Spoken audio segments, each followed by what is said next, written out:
mabuting balita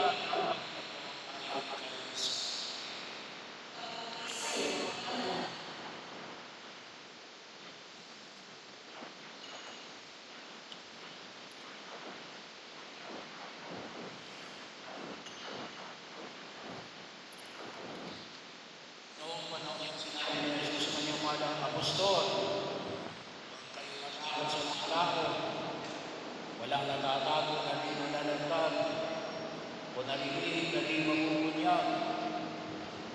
Ang sinasabi ko sa inyo sa dilig, ulit-dilig ko sa liwanag, at ang ibinubulong ko sa inyo ay inyong ipagsikap. Huwag ninyong katakutan ang pumapatay ng katawan, hindi nakapapatay ng kaluluwa. Sa halip, ang katakutan ninyo ay ang nakapapatay ng kaluluwa at katawan sa impyerno. Hindi pa ipinagbibigay ang maya ng dalawang isang pera? Tingnan, kahit isa sa hindi mamulong sa lupa, kung hindi kalooban ng inyong Ama. Maging ang loob ninyo'y bilang na lahat. Kaya huwag kayong matakot, higit kayong mahalagay sa libo-libo maya. Ang sino mang